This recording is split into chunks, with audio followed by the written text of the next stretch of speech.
know this game isn't anywhere near my own top 3, but I'd be lying if I said it wasn't one of the best experiences I had while it lasted. Somewhere out there, this is someone's absolute diehard favorite game, and I got nothing but respect for that. But it feels unsettling seeing the main narrative online 2 years later being that this game is the absolute worst installment, and you just have to take that as face value with no concrete reasoning. Opinions like it's too fasty or arcadey don't really feel like grounds enough to bash this game into the ground, mainly because it doesn't itch your crack fix. It's really nothing but upsetting and unfortunate to see people burn out, not because the game is lackluster, but because the community is so divided and just extremely political about it. I've deadass seen people get blocked, nuked, doxxed, all over their positive outlook on the game to this day. Misery loves company, and the internet's just a dumpster fire for that.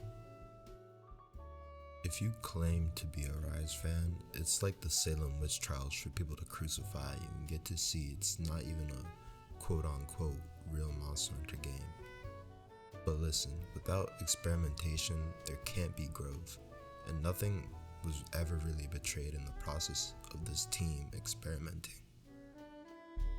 Monster Hunter Rise truthfully isn't as bad as the internet paints it out to be, and the only reason I'm making this video is because I've now started to enjoy it just for what it is, a sandbox for people to just delve into. Its structure is so outside of the regular loop that Monster Hunter portrays, and yes, it's not meant to be played 24 hours a day or you sink in 1,000 hours like you normally do, but it's up to you to make substance out of what has been given to you.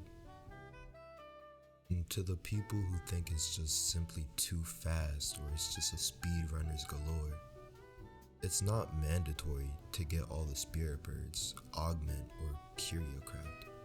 You'll always have the time limit on a quest, and nobody's making you get sub 10 minutes every single hunt. It can be as hardcore or as easy as you want it to be. And when it comes to this World versus Rise whole conversation, it's really pointless for people to follow that narrative. Both set out to accomplish different things on different platforms with different teams. Rise did something that really made me wonder what it was I love about this franchise and what I adore.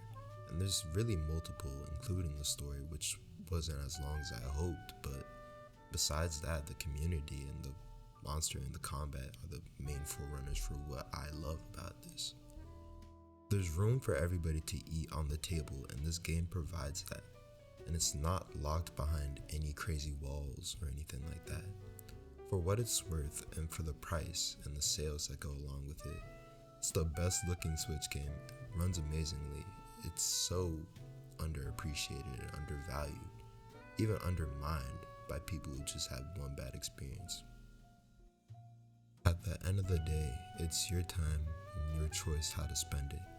If you yourself can't find value in the game, it doesn't make it less valuable to the masses. Somewhere out there, there's a family having game nights every Friday, just delving in and having a great time. It's the most amazing thing ever to them. I've seen people make careers out of this because they can make art, endless art about this. You're not a prophet, you don't have to just spread that negativity. Your opinion is valid, but it doesn't need to be projected in the most elite manner on the internet like you made this thing. Capcom can take criticism. Just make it constructive so the players can benefit in the next game. That's really all the energy I got for this topic though, because there really is so much more to look forward to within the community and life in general right now.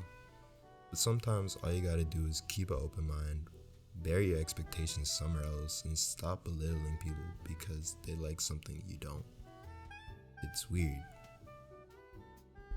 But on that note, I'd like to have an open conversation, even though this topic is kind of dying out now because Wilds is about to come out. Everyone's super hype about it, so this is just meant to spread love, spread awareness. If somebody out there is just feeling really discouraged to touch Rise, don't. You just gotta keep your open mind, keep your head up, and just have fun, man. At the end of the day, we only got our experience. Alright, I'll catch y'all in the next one. Much love, and yeah. And hey, if you got time, I'm streaming Monster Hunter Generations Ultimate on my Twitch every now and then, trying to get that 100% completion. So come on by, enjoy the vibes.